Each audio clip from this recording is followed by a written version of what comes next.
Bonjour à tous et à toutes. Bienvenue à cette table ronde organisée par Perial Asset Management où nous allons nous demander comment l'immobilier peut donner du sens à la finance à impact. Alors cette table ronde se décomposera en 3 parties. Une introduction, un point de vue des experts et un échange avec la salle. Alors avant de donner la parole aux 3 expertes ici présentes, je voulais vous donner quelques éléments qui me semblent importants. Tout d'abord, nous allons parler de la COP27 qui s'est terminée il y a quelques jours et de nombreuses questions environnementales restent encore en suspens. Une chose est sûre, l'objectif de limiter le réchauffement climatique à 1,5 degré est de plus en plus improbable. Alors cet objectif a été introduit par l'accord de Paris en 2015 et il était devenu au fil des années l'objectif central de l'action climatique. Aujourd'hui, il faut accepter la réalité, mais il faut aussi continuer à agir et à innover. Le climat est par ailleurs relié à la biodiversité qui est un sujet vieux comme le monde, mais en réalité, il est assez nouveau dans l'industrie financière. Je ne sais pas si vous l'avez vu sûrement, la COP 15 a ouvert ses portes aujourd'hui à Montréal. Cette rencontre nourrit de fortes attentes. Parmi elles, l'espoir d'un accord sur un nouveau cadre mondial pour la protection de la nature, notamment en matière de financement. Alors il faut dire que le déclin de la biodiversité est massif. Au fil des ans, le nombre d'espèces menacées, animales et végétales, s'est envolé. On dénombre 40 000 en 2022 contre 11 000 au début du millénaire. Alors la finance est aujourd'hui une clé de voûte de la transformation de notre société. Flécher les investissements vers certains pans de l'économie est aujourd'hui primordial. Depuis quelques années maintenant, la notion de finance à impact émerge. Concrètement, il s'agit d'une stratégie d'investissement qui vise à accélérer la transformation juste et durable de l'économie réelle en apportant une preuve de ses effets bénéfiques. Elle fait appel à 3 principes, l'intentionnalité, l'additionnalité et la mesure de l'impact. Nous allons y revenir tout au long de cette table ronde. Alors, la finance à impact connaît un développement particulièrement important et elle offre de réelles perspectives. Elle est également portée par un contexte réglementaire fort en matière de finances durables. Les fonds immobiliers, eux, doivent amplifier cette dynamique pour générer les impacts positifs sur le climat, la société et les territoires. Il faut noter que de nombreux travaux ont déjà eu lieu en France sur les définitions de la finance à impact. En 2021, Finance for Tomorrow a lancé un groupe de place dédié à la finance à impact afin de faire converger justement les différentes visions et les différentes pratiques déjà en place. Aujourd'hui, j'ai à mes côtés 3 expertes dont les sociétés ont participé à ce groupe de place sur la finance à impact. Anne-Claire Barbery, qui est directrice RSE et innovation de Perial AM. Bonjour. Colline Pavot, responsable de la recherche investissement responsable chez de la financière de l'Échiquier, et Élodie Noquet, fondatrice du cabinet de conseil ESG et impact Betterway. Alors, on va passer au point de vue des experts. Élodie, j'avais envie de commencer avec vous. La charte impact est en cours de finalisation de Finance for Tomorrow. Comme on le voit ici, elle s'articule autour des 3 critères, intentionnalité, additionnalité et la mesure. Concrètement, qu'est-ce que c'est ces critères ?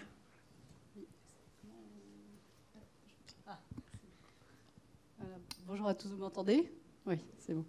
Parce que je n'ai pas la voix qui porte beaucoup, donc sans micro, ça va être difficile.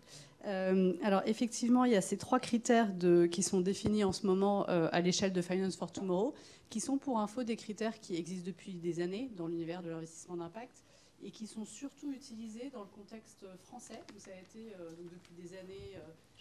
déjà à l'époque de France Invest notamment, promulgué comme des critères clés, et c'est aussi assez utilisé à l'échelle européenne.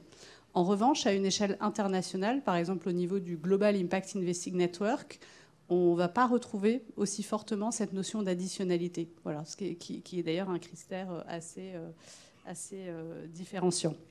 Alors, je vais revenir sur ces 3 critères. et un petit peu les expliciter. Donc l'intentionnalité, c'est vraiment le niveau de l'intention qui est à la fois à l'échelle de l'investisseur, donc l'intention, la volonté de contribuer à quelque chose de positif sur le plan social et ou environnemental. Et ça se répercute aussi au niveau des investissements, où là aussi il y a une intention par le cœur d'activité de contribuer à du social et de l'environnemental. Ce qui est particulier là dans la définition qui est en train de se mettre en place au niveau de Finance for Tomorrow, qui va être vraiment une définition de la place de Paris, c'est que cette intentionnalité, elle doit porter sur l'ensemble du portefeuille. Donc s'il y a seulement une partie du portefeuille qui est concernée, typiquement, ça ne fonctionne pas. Ça peut être, quand on dit que c'est vraiment le cœur d'activité, ça peut être soit par un cœur d'activité qui est nativement orienté vers une contribution sociale ou environnementale, ou ça peut être par une conduite des opérations qui fait que suffisamment différenciante et qui fait que ça crée une contribution sociale ou environnementale.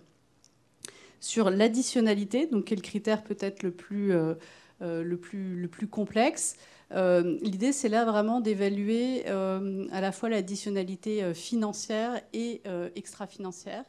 En fait, l'additionnalité, ça répond un petit peu à la question si je n'avais pas investi, qu'est-ce qui se serait passé? Quel est le delta que en fait, j'apporte en tant qu'investisseur? Quel est le surplus en fait, d'impact généré au niveau de mon portefeuille d'investissement?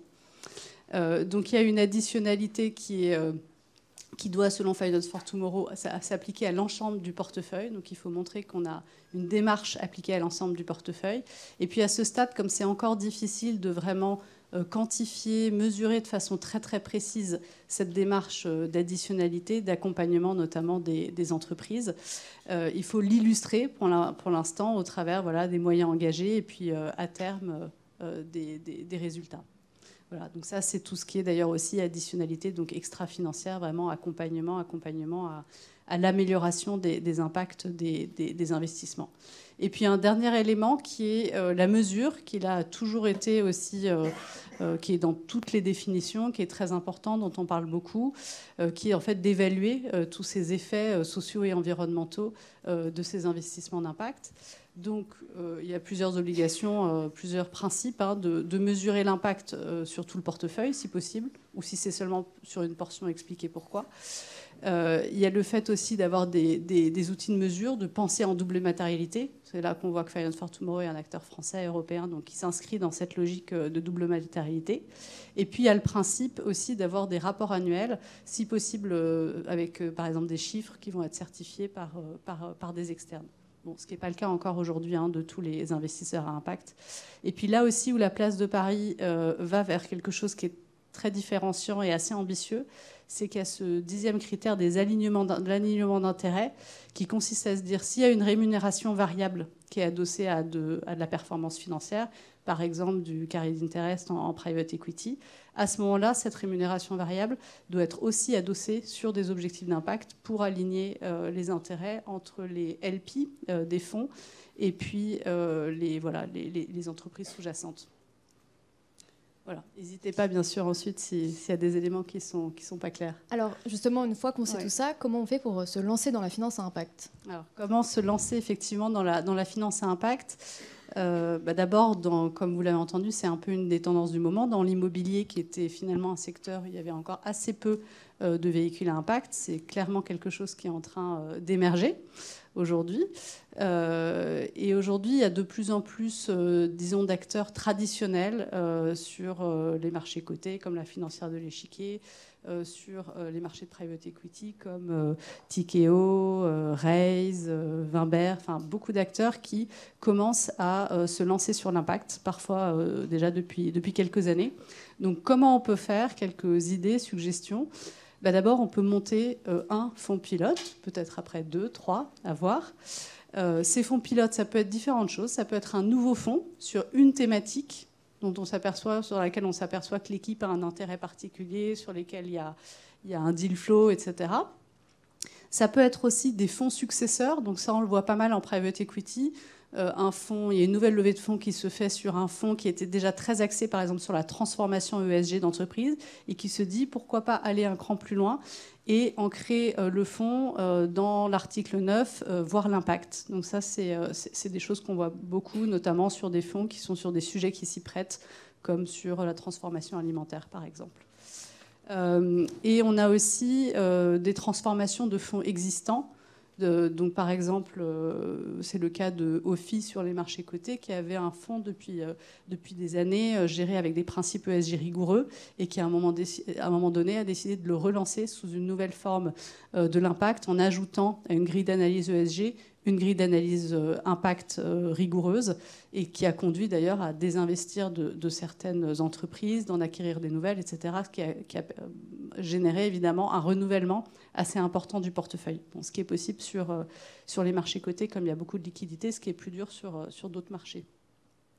Ensuite, il faut bien sûr penser à articuler tout ce qui va être fait sur l'impact avec la démarche ESG. Donc, je pense que la financière de l'échiquier est un super exemple là-dessus. Donc, je laisserai Colline vous expliquer comment ils font. Alors, il y a tout un enjeu, bien sûr, de sécuriser, si vous souhaitez, au moment de vous lancer dans l'impact, vous positionner sur l'article 9. Donc, bien sûr, il y a cocher les cases de l'article 9, cocher, rentrer dans les standards qui sont en train d'émerger sur la place de Paris. Mais je dirais peut-être, je vois beaucoup d'acteurs qui en font un point de départ. On veut lancer un fonds article 9. Et je crois qu'il est plus intéressant de plutôt partir de ce que vous avez envie de faire en tant qu'acteur financier, de construire une méthodologie qui a du sens, qui soit la plus robuste possible, à laquelle vous croyez, que vous soyez capable de défendre. Et ensuite, d'aller, grâce à l'article 9, grâce au standard de l'impact, benchmarker la robustesse de cette méthodologie, vérifier que vous avez tout couvert. Et ça permet en général d'avoir une méthodologie robuste qui fait sens, en général même d'anticiper éventuellement des renforcements, des réglementations qui deviennent de toute évidence de plus en plus contraignantes et exigeantes. Voilà. Et puis il y a une option aussi que certains acteurs saisissent, qui est de faire des partenariats avec des acteurs spécialistes de l'impact. Donc, par exemple, dans l'univers du private equity pour les startups, du venture capital, il y a eu récemment plusieurs associations entre des acteurs différents. Par exemple, entre Ciparex, qui a monté un fonds orienté sur la santé, avec Investir et Plus, qui est un acteur très, très historique de l'investissement à impact en France. Voilà, il y a beaucoup d'exemples, Make Sense et Serena, etc. Donc ça, c'est un peu une tendance récente d'aller s'associer à des gens qui sont là depuis plus longtemps. Je vais être plus rapide sur les deux autres points. Donc, vous en avez déjà parlé un peu, du coup, se doter et créer une dynamique. Exactement. Donc, se doter d'une doctrine de l'impact, au bout d'un moment, une fois que vous avez un fonds, deux fonds, etc., ça devient vraiment intéressant de se doter d'une doctrine de l'impact, notamment si vous êtes sur une classe d'actifs qui est un peu nouvelle sur la question de l'impact. Donc, c'est typiquement le cas de l'immobilier. C'était le cas des marchés cotés il y a quelques années. La financière de l'échiquier a une doctrine de l'impact. Mirova aussi a une doctrine de l'impact assez intéressante. Ils ont expliqué comment ils s'étaient approprié ce standard et comment ils l'appliquaient à cette classe d'actifs. Puis ça permet d'établir un peu des principes méthodologiques communs entre différents fonds qui peuvent être positionnés ensuite différemment. Et puis dernier point, évidemment c'est intéressant de créer une dynamique en interne autour de l'impact. Souvent nos clients nous disent que c'est très fédérateur en interne, très attractif aujourd'hui que de se lancer sur des fonds. Donc autant choisir évidemment des thèmes qui parlent, de le faire si possible de façon assez collaborative en termes d'équipe, en capitalisant sur ses forces, en veillant à articuler les nouveaux fonds avec bien sûr les existants. Typiquement le sujet de ne pas habiller Paul pour déshabiller Jacques, qui peut être un sujet, d'aller mettre toutes les opportunités à impact à un seul endroit, mais finalement sans ajout au global pour le gestionnaire. Et puis, je crois que c'est l'opportunité en général pour les gestionnaires de créer un pôle d'expertise en interne. C'est tout à fait le cas de Colline à la financière de l'échiquier, d'avoir progressivement une partie de l'équipe très spécialisée sur ces sujets, qui peut embarquer un peu les autres, qui peut les former en recourant aussi parfois aussi à des experts externes, des experts environnementaux, des experts de toutes sortes de sujets. Voilà, je m'arrête là. Alors, donc, Élodie, vous travaillez avec Colline. Colline, je le rappelle, vous êtes responsable de la recherche, investissement responsable de la financière de l'échiquier. Au sein de la financière de l'échiquier, vous avez plusieurs fonds à impact, des fonds que vous avez transformés ou que vous avez créés. Donc toujours, on va reprendre sur vos slides intentionnalité, additionnalité et mesurabilité. Est-ce que vous pouvez nous expliquer en pratique comment ça se traduit tout ça ? Tout à fait, merci. Alors, en effet, on a la chance de travailler avec Elodie et son cabinet BetterWeb pour nous accompagner dans cette démarche d'impact, parce qu'il faut savoir que quand on se lance dans l'investissement impact, c'est un long chemin. On doit être dans une posture d'amélioration continue, systématique de nos pratiques, et on a la chance d'être accompagné dans cette dynamique. Alors, concrètement, qu'est-ce que ça veut dire pour une société de gestion, donc comme la financière de l'échiquier, qui est spécialiste dans les actifs cotés, et en particulier nos fonds à impact sont des fonds actions, de mettre en œuvre ces 3 piliers que sont l'intentionnalité, l'additionnalité et la mesure. Alors, l'intentionnalité, qu'est-ce que ça veut dire ? Ça veut dire que dans toute décision d'investissement du gérant, au cœur de chacune des décisions d'investissement, il doit y avoir cette notion d'impact. On investit dans une entreprise parce que cette entreprise va apporter un impact à l'objectif d'impact qu'on s'est fixé au fond. Donc on parle d'une thèse d'impact. Et donc on a défini pour chacun de nos fonds à impact une thèse d'impact. Ça veut dire l'objectif de ce fonds, c'est de préserver la biodiversité, de lutter contre le changement climatique. Et donc je dois trouver des entreprises qui, dans leur cœur, ont cet impact-là. Pour cela, il faut des outils. Donc concrètement, il faut pouvoir identifier ces entreprises sur les marchés. Et donc on développe des méthodologies propriétaires sur l'impact qui vont nous permettre de qualifier l'impact des entreprises et de juger est-ce qu'elles vont avoir un niveau suffisant pour avoir leur place dans nos fonds à impact. Et donc pour chacun de nos fonds à impact, on a une méthodologie propriétaire dédiée qui nous permet de qualifier cet impact. Un deuxième élément qui est très important, Elodie parlait des pôles d'expertise. Nous, on a la volonté d'être bien entourés quand on fait ça. L'idée, c'est que ce n'est pas simplement le travail d'une équipe de gestion. Donc, on a en effet une équipe de gestion qui est spécialisée sur l'impact et qui fait ce travail-là. Mais il y a également mon équipe, donc l'équipe de recherche investissement responsable, qui est là pour l'entourer, pour s'assurer que chacune des décisions qui est prise en cohérence avec cette thèse d'impact. Et au-delà de ça, on a voulu aussi avoir un peu des contre-pouvoirs et des gens qui étaient là pour nous challenger. Donc, on l'a dit, il y a le cabinet d'Elodie qui nous challenge annuellement sur ces sujets, mais on a aussi souhaité que tous nos fonds à impact soient logés dans une SICAV qui est composée de plusieurs compartiments. Et cette SICAV, qui est en gros un véhicule juridique, mais a une des particularités, c'est qu'il doit avoir un conseil d'administration. Et on a fait en sorte d'avoir un conseil d'administration composé d'experts de l'impact, du développement durable, de l'entrepreneuriat social, des gens qui sont là pour nous challenger, pour s'assurer qu'à tout moment, toutes les décisions qui soient prises par les gérants, elles servent la thèse d'impact du portefeuille.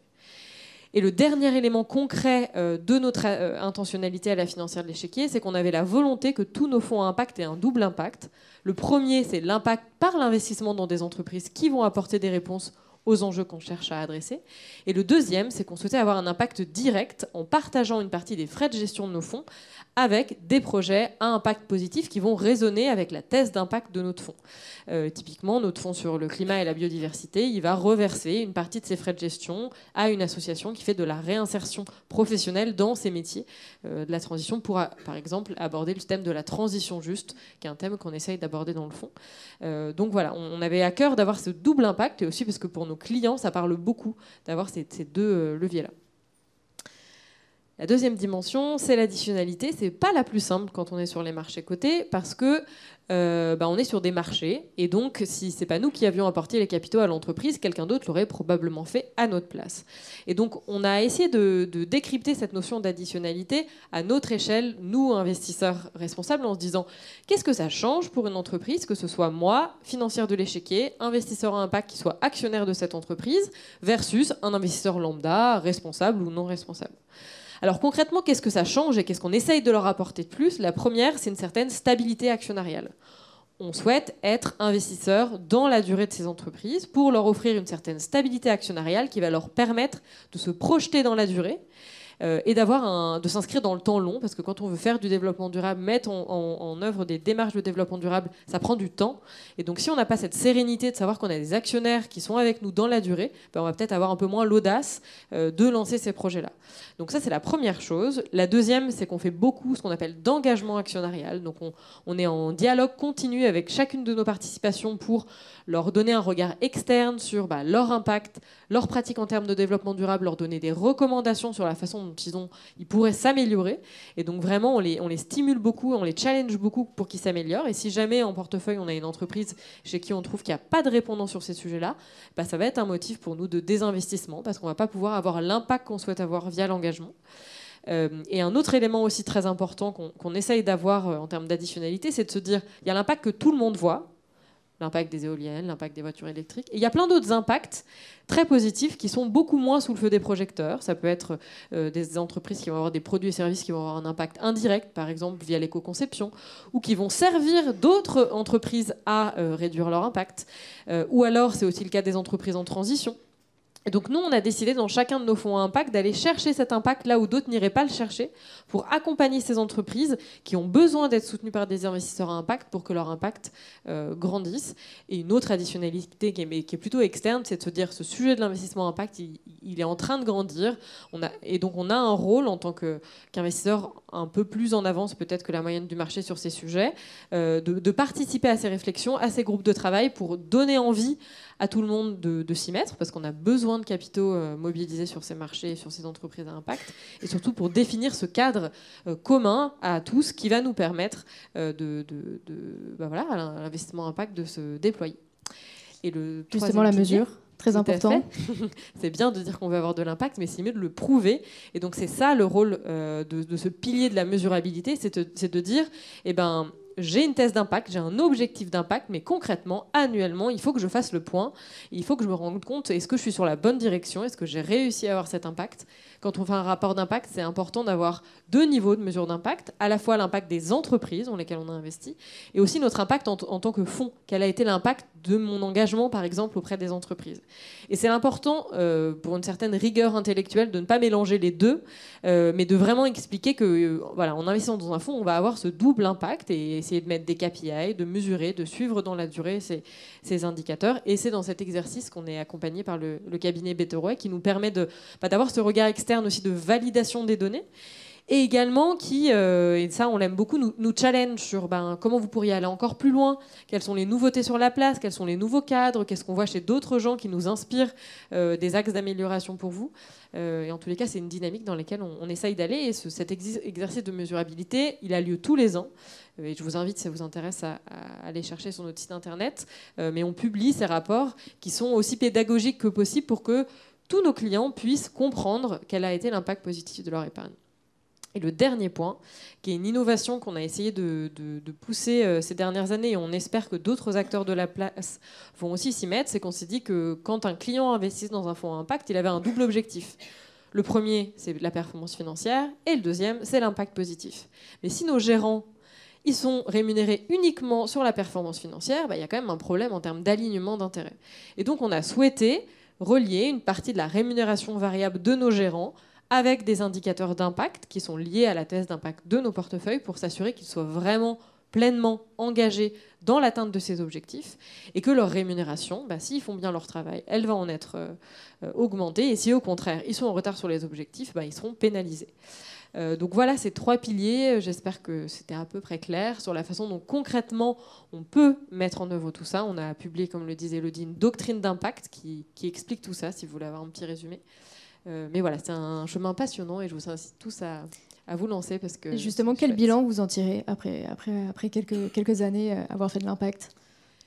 Alors, en effet, Elodie disait que c'est un levier de motivation et d'entraînement des équipes, et je pense que c'est très vrai.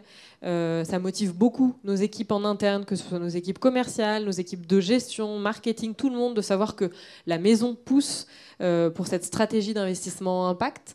Ça donne aussi beaucoup de concret à nos métiers et de concret aussi pour nos clients, parce que souvent, toutes ces données financières, ça leur parle pas forcément. Quand on leur parle d'impact concret, environnemental ou social, c'est des choses qui sont beaucoup plus proches d'eux. Et donc, ça leur parle. Et puis, intellectuellement, c'est passionnant de faire ce travail. Et ça permet de mieux comprendre, de mieux connaître chacune de nos participations, de mieux les accompagner on crée des relations aussi avec les entreprises qui sont super intéressantes et super précieuses si on veut les aider à s'améliorer. Et donc voilà, c'est vraiment un chantier passionnant. Merci Colline. Alors on le voit bien, les choses sont déjà bien établies dans le monde de la gestion d'actifs. Maintenant, quel impact pour l'immobilier? Comment l'immobilier peut donner du sens à la finance à impact? Il faut savoir que 90% de notre temps est passé à l'intérieur de bâtiments qui influent sur notre état de santé physique, mental et social. Justement, Anne-Claire Barbery, vous êtes du coup directrice RSE de Perial Asset Management. Alors, ce chiffre parle de lui-même. L'immobilier a un rôle central à jouer justement dans la démocratisation de la finance à impact. Alors, absolument. Je pense que c'est important de voir ce qui se fait déjà comme bonne pratique, à la fois sur le caractère théorique et puis sur le caractère pratique également. Je pense que sur le sujet immobilier, on a un peu une chance, c'est-à-dire que l'objet, c'est un objet physique et les bénéficiaires directs, même s'il y en a beaucoup, sont assez tangibles puisque c'est nos locataires. C'est assez grossier, assez macro, mais finalement, il y a aussi cette notion de tangibilité du sous-jacent qui, je trouve, donne un atout en fait, à l'immobilier. Et effectivement, quand on regarde un petit peu les grands enjeux qui sont au cœur en fait, de la thématique immobilière, on voit qu'il y en a beaucoup. Alors sur cette slide, ça se veut absolument pas exhaustif. En revanche, je trouve que ça matérialise assez bien les sujets sur lesquels on peut être amené à travailler des logiques d'impact. On l'a dit, donc le sujet de la santé, puisqu'aujourd'hui notre habitat naturel, c'est pas l'extérieur, c'est bien l'intérieur. Les sujets évidemment de climat. Les sujets de démographie, comment j'accompagne des populations en fonction de leur localisation, en fonction de leur âge, en fonction de leurs besoins. Le sujet de la biodiversité, vous en avez parlé en introduction avec l'ouverture de la COP15 aujourd'hui. L'enjeu digital, qui peut paraître un petit peu différent des autres, mais en même temps qui est assez lié. Si on veut réussir à concilier un enjeu de maîtrise du confort, mais aussi de maîtrise des émissions de gaz à effet de serre, dans une logique de digitalisation d'un secteur où effectivement il y a des objets connectés, mais là on arrive encore dans une autre dimension avec le métavers, où j'étais à une conférence juste avant, voilà, où c'est des thématiques qui existent, mais qui sont parfois un petit peu paradoxales. Et puis une thématique un petit peu chapeau, mais qui se matérialise encore plus aujourd'hui, c'est la notion de résilience climatique notamment. Je pense qu'il y a 10-20 ans, on avait l'impression que c'était des ouragans à l'autre bout de la planète. Je pense qu'aujourd'hui, ça se matérialise beaucoup plus proche, malheureusement, de chez nous, avec des événements climatiques nombreux, extrêmes, et avec des coûts qui se matérialisent aussi énormément. Donc on arrive à matérialiser à chaque fois l'enjeu environnemental ou social, et puis les coûts associés. Et on voit que finalement, l'immobilier, même s'il peut être un peu mauvais élève sur certains sujets, il a aussi l'occasion justement de renverser cet équilibre-là et de dire, grâce à mon activité, grâce à l'investissement que je peux y mettre, je peux renverser ce paradoxe-là et créer davantage d'impact positif que négatif. Donc l'immobilier doit se réinventer avec la transition énergétique. Chez Perial AM, vous vous intéressez au développement durable depuis maintenant très longtemps. Est-ce que vous pouvez nous expliquer un peu votre démarche d'ESG justement à impact? Comment ça a évolué? Alors effectivement, on a créé en 2009 la SCPI PFO2 qui, depuis sa création, intègre des critères de réduction de consommation d'énergie et d'eau, des critères chiffrés, précis et précis dans le temps également. C'est le plus gros véhicule aujourd'hui que l'on gère, qui représente 3 milliards d'euros d'actifs sous gestion. Et à l'époque, c'était quelque chose de pas commun, on va dire. À l'époque, ça n'existait pas. On a un peu préfiguré la mécanique du dispositif éco-énergie tertiaire. Et on est très content de voir qu'effectivement, il y a tout un tas d'acteurs qui se sont emparés du sujet, que la réglementation, à la fois à l'échelle du secteur immobilier et du secteur financier, se précise pour justement cadrer les choses, cadrer les initiatives, les indiquer dans le bon sens, éviter le greenwashing et permettre la transparence. Et donc aujourd'hui, nous, on a effectivement l'ensemble de nos fonds qui sont engagés dans une démarche ESG. Donc on passe au filtre l'ensemble des actifs immobiliers de nos fonds selon une grille de 60 critères ESG. Certains de nos fonds vont dans une démarche supplémentaire puisque sont labellisés ISR. Donc il y a des objectifs quantitatifs précis associés à chacun de ces fonds-là. Donc je l'ai dit, PFO2, l'énergie et l'eau, PF Grand Paris, la biodiversité urbaine, Perial Eurocarbone, notre SCI, le bas carbone, et puis PFO qu'on souhaite qu'on positionne sur la résilience climatique justement. Et puis il y a effectivement un saut qu'aujourd'hui assez peu d'acteurs dans l'univers immobilier, en tout cas, ont sauté, c'est celui de l'impact. Alors c'est vraiment une logique de dire je fais mon meilleur effort à la fois pour donner tous les moyens pour travailler ces sujets ESG, pour réduire mes impacts négatifs, mais aller au-delà pour vraiment créer des impacts positifs. Et c'est là en fait où se fait l'écart. Et effectivement, je pense qu'on a besoin de regarder ce que font les acteurs qui ne sont pas forcément dans l'immobilier. On a besoin de participer à un certain nombre de groupes de travail. Nous, on représente l'ASPIM au sein effectivement du groupe de travail méthodologie de fonds impact, déclinaison actifs réels, qui est piloté par Finance for Tomorrow. Donc on voit qu'il y a un intérêt pour les acteurs de l'immobilier ou les acteurs de l'infrastructure de travailler cette logique d'impact. Ça reste encore aujourd'hui assez confidentiel, alors que les acteurs de l'immobilier, c'est vrai, se sont dotés finalement du label ISR il y a 2 ans. Donc il faut aussi que chacun des acteurs puisse s'emparer de ces démarches-là, les digérer, absorber la pierre réglementaire supplémentaire qui vient s'ajouter et qui vient quand même accélérer les choses, et en même temps continuer à innover. Donc c'est vrai que les périodes s'accélèrent énormément. Et on a besoin de voir ce qui se fait à côté pour ne pas rester en silo et pouvoir continuer à accélérer. Aujourd'hui, ces 3 critères qu'on a vus précédemment, par rapport à l'immobilier, c'est assez simple aussi à mettre en place ? Oui, alors oui et non. Pas toujours évident. Je pense que sur la notion d'intention, je pense qu'on le voit, hein, je pense que tout le monde fait le même constat là, pour chacune des conférences, c'est que les sujets ESG aujourd'hui, au CIMI, c'est 30-50% des conférences. Donc on le voit qu'il y a quand même beaucoup de réflexions sur le sujet. Je pense que l'intention existe. L'additionnalité, c'est vrai que c'est toujours le pilier un peu compliqué de démontrer que si je n'étais pas là, est-ce que l'impact que je mesure existerait ? Ça, c'est toujours le sujet. Et puis la mesure, on commence à être quand même pas mal rodé sur les sujets de reporting. Évidemment, je pense qu'en chapeau, d'avoir une doctrine d'impact, là, ça demande pour le coup une réflexion un peu plus structurelle. Je pense que les entreprises au sein du secteur sont quand même relativement matures pour en tout cas accélérer sur ces sujets-là. Alors on va voir maintenant comment un groupe immobilier peut travailler justement à ces notions. Vous en avez parlé un petit peu. Alors on a pas mal parlé de la logique fonds, mais je voulais partager un peu deux autres options. Donc finalement, à la fois sur la dimension fonds immobilier, sur la dimension financement bancaire et sur la dimension stratégie d'entreprise, on peut finalement avoir une réflexion un peu transverse sur cette notion d'impact. Et je pense que ce qui est assez fondamental, c'est justement d'éviter de siloter.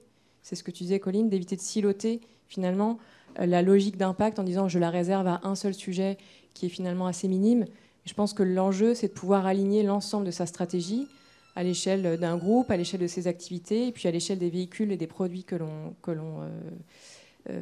vend. Donc voilà, je pense qu'il y a plein de façons de le faire. Sur les fonds immobiliers, je pense qu'il n'y a pas vraiment de secret par rapport à ce qui a été dit avant, de définir une vraie thèse d'impact, d'avoir une vraie intention, de démontrer, et ça c'est vrai que ce n'est pas toujours évident, qu'il y a une corrélation entre l'impact recherché, environnemental ou social, et l'objet dans lequel on investit, à savoir l'immobilier. Donc de démontrer que finalement, on va avoir un lien de cause à effet entre, par exemple, la notion de vague de chaleur dans un quartier et l'immobilier que je gère dans un quartier. Donc il faut démontrer ça, donc soit de manière sur mesure, soit grâce à un certain nombre d'analyses de littérature scientifique. La méthodologie et les outils, je pense que pareil, c'est un peu la continuité des outils qu'on a maintenant à peu près toutes et tous sur des grilles ESG, sur des méthodes d'analyse. Et puis sur le partage des résultats, encore une fois, on est plutôt outillés. Sur la partie financement bancaire, alors on vient chez Perial Asset Management de publier notre framework qui vise à cadrer nos financements bancaires, donc selon des green loans ou sustainability linked loans. Donc vraiment d'articuler cette logique de performance extra-financière des fonds avec financement bancaire et potentiellement des bonus-malus financiers sur ces prêts-là. Et donc on estime que c'est aussi un moyen de travailler cette logique d'impact tout en articulant encore une fois des équipes qui n'ont pas forcément vocation à travailler tout le temps au quotidien ensemble, et donc des directions financières et des directions extra-financières. Donc je pense que cette logique d'impact, elle peut s'entendre aussi à l'échelle du sous-jacent, mais aussi à l'échelle de l'amélioration, on le disait, des relations entre équipes. Et puis, à l'échelle de la stratégie d'entreprise, je pense qu'on voit quand même fleurir beaucoup d'initiatives de la part d'acteurs de l'immobilier qui, comme nous, définissent des raisons d'être, qui se lancent sur le chemin de l'entreprise à mission, voire qui obtiennent des certifications type B Corp. Alors, c'est clairement pas la majorité de l'ensemble des entreprises, mais je pense que de faire ce travail-là, et c'est ce que tu disais, Élodie, l'objet, c'est pas tant d'avoir le coup de tampon, mais c'est plutôt la démarche de réflexion qui peut être longue, hein, qui est un vrai travail, de dire finalement comment j'aligne ma vision, comment j'aligne mes activités. Est-ce que mes activités sont cohérentes par rapport à ma vision? Est-ce que je dois en renforcer certaines? Est-ce que je dois en abandonner? Donc voilà, tout ça, à mon avis, permet d'aligner l'ensemble des équipes, l'ensemble à la fois de la vision et jusqu'au produit. Alors, quand on parle de ESG ou de finance à impact, il y a quand même quelque chose qui revient en question, c'est le rendement. Le rendement dans la finance à impact, ça donne quoi? Dans toutes les classes d'actifs, est-ce que c'est un problème, c'est un sujet, c'est un non-sujet? Moi, on n'a pas encore de fonds d'impact, mais moi, je prends toujours le même exemple. On nous disait, par exemple, sur les fonds qui avaient une démarche extra-financière, comme PFO2, quand on a lancé le fonds, on nous disait, mais en fait, comment vous allez pouvoir articuler un rendement avec une logique de réduction de consommation d'énergie et d'eau? Bon, il s'avère qu'aujourd'hui, le fonds fait 3 milliards d'euros d'actifs sous gestion et a un rendement qui est supérieur au benchmark. Donc ça prouve que c'est possible d'allier les deux. Ça ne veut pas dire que c'est simple. Évidemment, il y a un certain nombre de méthodes et d'équipes à mettre en place, mais ça fonctionne. Donc je pense que le pas supplémentaire d'impact peut être franchi. Alors après, il y a un peu une scission philosophique entre ceux qui estiment que des fonds impact ne peuvent pas avoir de profitabilité et d'autres qui, au contraire, estiment que c'est complètement possible. Donc, nous, on fait plutôt partie de la deuxième catégorie. Mais voilà, peut-être que Colline, je ne sais pas si tu as des exemples. Oui, tout à fait. Je pense qu'il y a des positionnements différents de fonds. Il y a des fonds à impact qui se montent avec ce purpose de dire, moi, je ne souhaite pas être particulièrement performant financièrement. Mon objectif, c'est d'être à zéro et d'avoir un impact positif. Il y en a d'autres qui vont avoir une approche plus au niveau du marché en termes de performance. Nous, on a publié une étude qu'on met à jour depuis plus d'une dizaine d'années sur les liens entre l'utilisation des critères ESG, donc environnementaux, sociaux et de gouvernance, et la performance financière, en essayant d'analyser est-ce que les entreprises qui ont en gros les meilleures politiques de développement durable, est-ce qu'elles sont les plus performantes? Et les résultats sont assez flagrants sur le fait qu'à moyen, long terme, c'est important d'avoir cette vision aussi. On ne parle pas à un horizon 1 ou 2 ans, parce qu'en effet, investir pour maximiser son impact ou mettre en place des mesures d'économie d'énergie, de réduction d'eau, c'est un investissement à un moment. Mais que ces mesures-là et donc ces entreprises-là, à moyen long terme, elles ont une performance qui est significativement plus importante que le reste du marché. Si on regarde même les indices dans notre partie sur le côté, un MSCI Europe versus un MSCI Europe dans sa version responsable, il y a un écart significatif de performance. Et il y a aussi la notion de résilience. Ces entreprises qui intègrent dans leur business model en avance de phase tous ces enjeux-là, qui adressent par leurs produits, leurs services, des opportunités d'avenir, qui se préparent au monde de demain, c'est des entreprises qui vont aussi être plus résilientes sur les marchés et donc qui vont mieux réagir au choc de marché. Après, il y a des mauvais gérants à impact et des bons gérants à impact, comme il y a des mauvais gérants lambda et des bons gérants lambda. Et donc cette dimension-là, il faut qu'elle reste quand même toujours au cœur de la sélection de fonds, de se poser la question de la solidité de l'équipe de gestion, je pense. J'ajouterais peut-être un petit mot sur le fait qu'aujourd'hui, dans l'univers de l'investissement impact tel qu'il est retracé par le Global Impact Investing Network, il y a à peu près 2/3 des investisseurs qui cherchent des rendements alignés avec le marché. Et il y a eu ça commence à être documenté, le GIN a fait quelques études à ce sujet, et il semblerait, ça va prendre avec un peu de précaution, mais que par exemple dans le private equity, les fonds qui cherchent des rentabilités de marché les atteignent. Voilà, mais c'est vraiment sûr. En revanche, il y a toute une partie du marché, donc ce tiers qui est impact first, je dirais, dont la priorité est vraiment d'aller vers l'impact et qui ont des rendements en dessous du marché. Alors eux aussi, ils y arrivent bien d'être en dessous du marché. Certains même avec des rentabilités négatives, voire très négatives. Et je dirais que c'est quand même une partie du marché qui est importante parce que c'est aussi cette partie du marché qui est très additionnelle, dans le sens où elle va financer des choses qui ne sont pas finançables, c'est-à-dire des petits projets, des projets très risqués.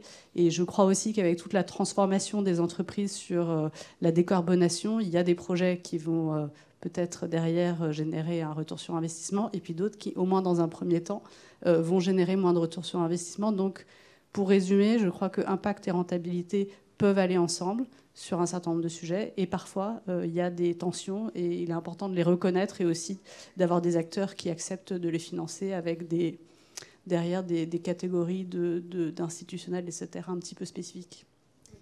Cette catégorie souvent de fonds à impact avec des objectifs below market de performance, c'est des fonds qui ont une raison d'être sociale, j'ai envie de dire, et qui sont souvent financés par des investisseurs privés, des États, des fondations parfois, exactement, qui vont avoir ce souhait d'accompagner ces projets à impact plus risqué, donc moins rentable. Des prototypes comme Time for the Planet, qui est un exemple de fonds qui n'offre aucun rendement, qui est très particulier. Bref, et ça c'est vraiment aussi quelque chose dans les tendances qui est assez émergent, d'avoir des fonds qui travaillent hors taux de rendement sur des horizons très très long terme, et qui remettent en cause le principe même de l'investissement, d'avoir un retour sur investissement.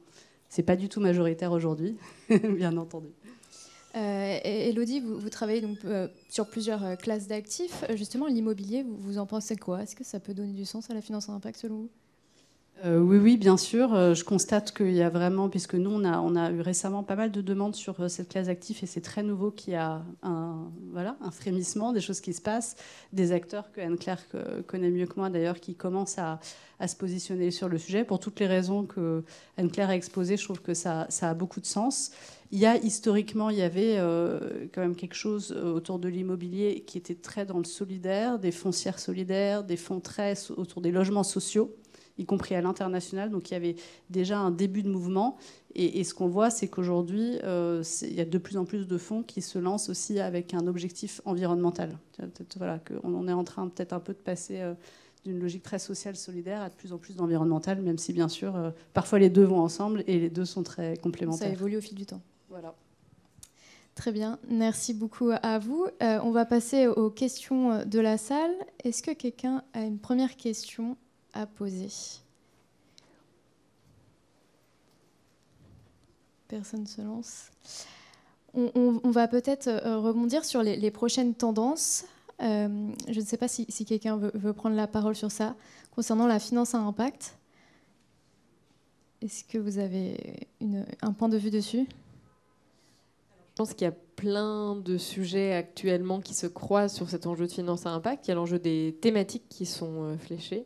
Élodie disait que dans l'immobilier, il y avait un historique plutôt social, solidaire, et qu'on glissait vers des thématiques environnementales.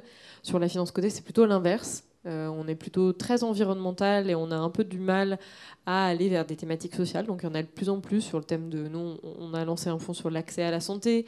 Il y a des fonds sur le thème de l'éducation, mais c'est des choses qui sont moins captées. En tous les cas, il y a une offre qui est plus faible. Donc je pense qu'il va y avoir vraiment un mouvement de diversification des thématiques abordées. Il y a un vrai enjeu réglementaire derrière la finance à impact. Tous ces groupes de travail, ils ont aussi un objectif, c'est qu'il y ait une reconnaissance réglementaire de ce type d'investissement auprès des régulateurs nationaux et européens, voire internationaux. Et donc il y a un vrai travail, il y a beaucoup de choses qui sont en train de se jouer actuellement sur ce terrain-là. Donc à 5 ans, je ne sais pas ce qu'il en sera, mais à mon avis, le cadre sera un peu plus posé, et ça permettra aussi plus sereinement à des acteurs de se lancer, parce que quand le cadre est un petit peu fragile, branque-ballant, si on y va avant tout le monde, on a peut-être un risque de devoir faire un pas de côté et puis de faire un peu demi-tour, et donc c'est assez inconfortable. Donc une fois qu'on aura un cadre accepté par les régulateurs, j'espère que ça donnera envie à un maximum d'acteurs dans le côté, dans le non-côté, dans l'immobilier, de se lancer. Parce que voilà, donc dans 5 ans, je dirais un cadre réglementaire qui sera, je l'espère, un peu plus clair, un peu plus propice au développement de l'impact, et des thématiques variées qui seront abordées. Colline ou Anne-Claire? Élodie ou Anne-Claire, pardon. Je te rejoins, Colline, sur le sujet de cadre. Après, il faut effectivement aussi que ça se retrouve dans tous les pas que les cadres réglementaires, mais les cadres de normalisation ou de labellisation. Donc c'est vrai que ça peut... l'idée, c'est qu'on voit que finalement, c'est des sujets qui sont très nouveaux, mais qui arrivent un petit peu tous en même temps. Donc c'est un peu compliqué de s'y retrouver. On utilise des termes qui aujourd'hui peut-être sont utilisés, mais qui bientôt ne le seront plus, ou en tout cas beaucoup plus cadrés. Donc je pense que l'enjeu, c'est aussi effectivement de pouvoir mutualiser un certain nombre de choses et de définitions, et de ne pas avoir des textes réglementaires ou des normes ou des cadres de labels qui finalement parlent du même sujet mais de façon différente, et donc finalement ça ne pousse pas vraiment à l'action puisque les choses sont assez complexes. Donc je pense qu'il y aura une sorte de normalisation du vocabulaire ou des concepts qui permettra justement de fluidifier un peu le passage à l'action. Et puis je pense que de toute façon, impact ou pas impact, aujourd'hui, ce qu'on constate, c'est que le grand public, nos clients, sont quand même de plus en plus sensibilisés à ces sujets-là. Et qu'on l'appelle impact ou non, finalement, ils veulent avoir la preuve de comment ils contribuent, grâce à leur investissement, à résoudre un sujet qui, en fait, les touche peut-être personnellement. Quand on parle de biodiversité, peut-être que ça résonne particulièrement chez eux, et donc ils veulent aussi contribuer à résoudre un sujet qui est la restauration, la préservation de la biodiversité urbaine. Et finalement, quand on ne leur apporte pas de preuves réelles de finalement, j'ai investi tant de milliers d'euros, quel impact, quel nombre d'espèces ça a permis de remettre sur tel nombre de sites, je pense qu'il peut y avoir un effet déceptif. Donc il faut aussi anticiper tout ça.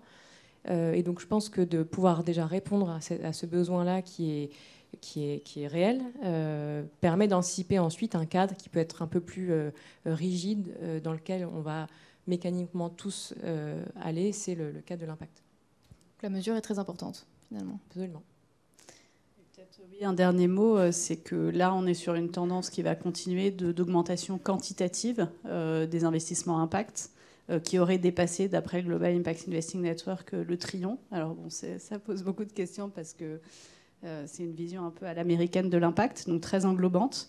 Mais il y a encore peu de temps, on parlait de moins d'1% des actifs sous gestion. Donc voilà, déjà ça reste une niche, mais une niche qui croît beaucoup plus fortement que beaucoup d'autres, qui est en croissance presque exponentielle. Et puis, je crois aussi, ce qui est intéressant, c'est que c'est une niche, mais qui infuse beaucoup. C'est-à-dire que, par exemple, il y a beaucoup de pratiques très pionnières dans l'impact, comme d'aligner les rémunérations variables à de l'extra-financier, qui sont en train d'irriguer toute la sphère ESG. Aujourd'hui, les fonds de private equity assez engagés sur l'ESG, ils ne lancent plus de fonds sans indexer une partie du caride sur des indicateurs ESG, ce qui était vraiment une pratique un peu historique, de l'investissement impact. Donc je crois beaucoup à ça aussi, cette capacité à être pionnier, à innover, et ensuite à avoir des retombées en fait sur le reste de la finance responsable. Donc on va avoir de plus en plus d'impact avec la réglementation qui arrive. En ce moment, on a des articles 9 et des articles 8. Vous l'avez dit, les articles 9, du coup, ça représente une part, mais c'est encore minime. Est-ce que justement, être article 9, faire de l'impact, ça va attirer, on va dire, des clients, des personnes dans le futur, vous pensez ? Là, article 9 ne veut pas dire impact. Souvent, le raccourci est fait. C'est pas du tout la même chose. En l'occurrence, on peut être article 9 et impact, et comme ne pas l'être, et on peut être à impact sans être article 9. Donc, c'est deux considérations différentes. Être un fonds impact, c'est s'inscrire dans un cadre d'investissement qu'on vous a présenté aujourd'hui. Être un fonds article 9, il y a des choses qui résonnent l'une avec l'autre, mais il y a aussi plein d'autres facteurs. Il y a beaucoup de débats actuellement sur qu'est-ce que c'est être un fonds article 9, parce que la réglementation aime jouer à cache-cache avec nous et donc nous donner un peu des indices, mais pas trop, pour voir comment on interprète tout ça. Donc j'ai perdu la question, mais... Est-ce que faire de l'impact, ça va attirer, on va dire... Oui, alors... On se rend compte qu'on a quand même de plus en plus de clients qui, avec l'arrivée de SFDR, ont un peu fait un raccourci en disant « Ok, donc du 6, j'en veux plus, du 8, ça va, et idéalement, je voudrais du 9. » Donc il y a quand même une pression des clients qui veulent toujours plus de fonds, alors à impact ou pas impact, mais en tous les cas avec des niveaux d'exigence sur la prise en compte de ces critères extra-financiers de plus en plus importants. Donc je pense que ce push de la part des clients va amener le marché quand même à s'intéresser à ces problématiques. Après, ça rejoint cet enjeu de performance.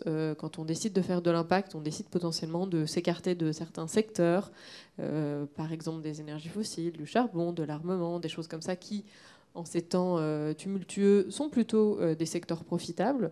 Donc il faut aussi savoir le faire, j'allais dire, en étant droit dans ses bottes et en ayant conscience des biais que ça va créer, des impacts que ça peut avoir aussi sur la performance financière.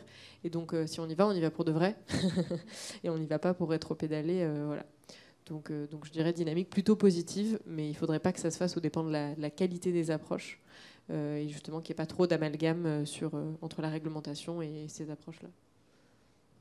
Je rebondis sur, effectivement, je pense que le point un peu fondamental, c'est d'avoir des convictions. Enfin, si on y va juste pour avoir effectivement un label ou une classification selon un article d'une réglementation qui évolue, je pense que clairement, voilà, ça ne marche pas. Donc, mais c'est ce que je disais, je pense que le sous-jacent immobilier a tellement d'enjeux auxquels il peut contribuer et qu'il peut résoudre que c'est assez naturel en fait d'aller sur ces sujets-là. En revanche, il faut bien le faire. Et encore une fois, je pense que c'est la suite logique des choses. Donc il faut le faire correctement. Je pense qu'il faut effectivement partager un certain nombre de bonnes pratiques. Et moi, je suis ravie qu'on ait pu partager ça avec vous pour donner des exemples, pour inspirer, pour tester. Je pense qu'il ne faut clairement pas oublier un point, c'est que c'est des sujets qui sont complexes, qui sont nouveaux. Donc il faut prendre du temps pour les expliquer, pour intégrer les équipes. Ça ne se fait pas immédiatement.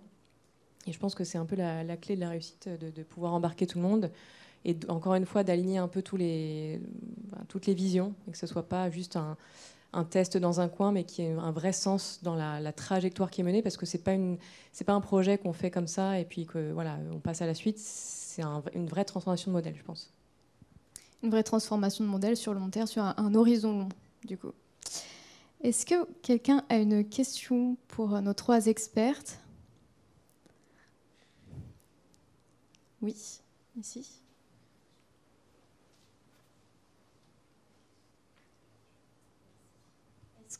Est-ce que dans vos fonds à impact, vous avez des valeurs bancaires ?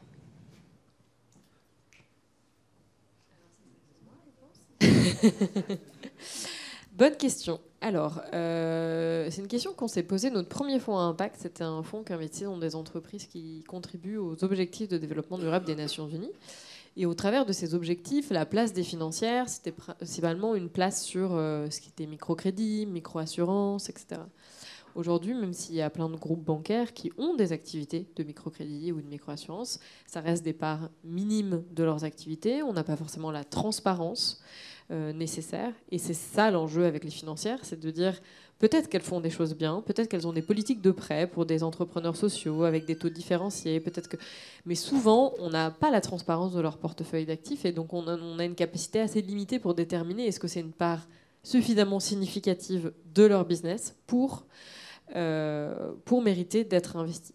Donc typiquement, dans ce fonds à impact en question, on n'en a pas parce qu'on n'a pas trouvé d'acteurs bancaires qui vont avoir cette contribution, en tous les cas qu'on puisse la quantifier et qu'elle soit suffisante. On peut au contraire quelques acteurs assurantiels, parce qu'il y a d'autres enjeux derrière les enjeux d'assurance, en particulier des assurances sur les risques physiques liés au climat. Et pour autant, on a un autre fonds à impact justement sur la lutte contre le changement climatique et la préservation de la biodiversité, qui fonctionne différemment avec une philosophie de gestion en 3 temps. On a une poche d'entreprise solutions, donc qui apporte des solutions directes à ces enjeux. On a une poche d'entreprises pionnières, qui sont des entreprises qui vont avoir des démarches très abouties en termes de préservation de la biodiversité et de lutte contre le changement climatique, avec des engagements historiques, des trajectoires d'alignement ambitieuses avec l'accord de Paris, une feuille de route validée par exemple par les Science Based Targets, et une poche d'émetteurs en transition.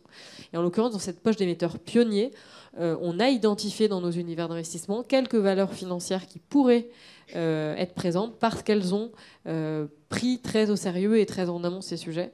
Mais ça reste vraiment à la marge parce qu'on a quand même ce problème de transparence qui ne nous permet pas vraiment de qualifier cet impact et voilà, de savoir ce qu'il représente. Et on engage beaucoup avec ces acteurs pour qu'ils gagnent en transparence, et ils le font, mais c'est même pour eux un chantier titanesque. à l'international, les services financiers avec l'énergie, c'est dans les premiers secteurs financés par l'investisseur à impact. Mais comme le disait Colline, c'est beaucoup dans les pays en développement, donc de la microfinance ou des banques très TPE, toutes petites entreprises, etc.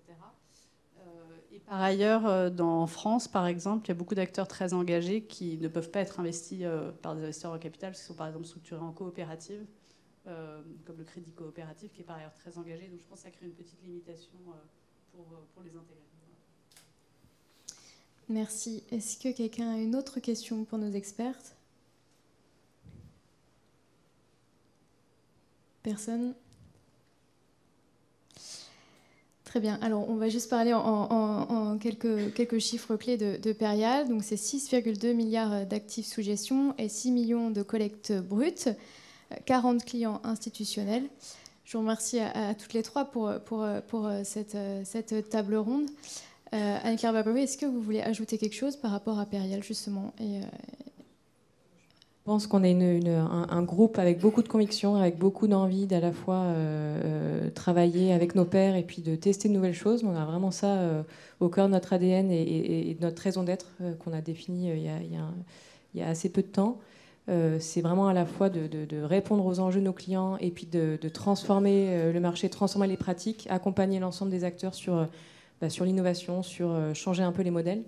Donc voilà, on travaille beaucoup sur ces sujets d'impact et notamment aussi avec Better Way qui nous accompagne sur ces réflexions, mais on engage vraiment l'ensemble des acteurs à s'intégrer dans cette réflexion-là et à rejoindre notamment les groupes de travail pilotés par Finance for Tomorrow, qui sont vraiment le cœur du réacteur. On l'a vu, c'est eux qui participent à la définition de la finance à impact à l'échelle française, qui est un pays qui est en avance par rapport aux autres en Europe. Et donc l'enjeu, c'est vraiment de s'inscrire maintenant, parce que c'est maintenant que ça se définit. Merci beaucoup à vous trois. Merci beaucoup à vous d'avoir assisté à cette table ronde. Je vous souhaite une très bonne journée.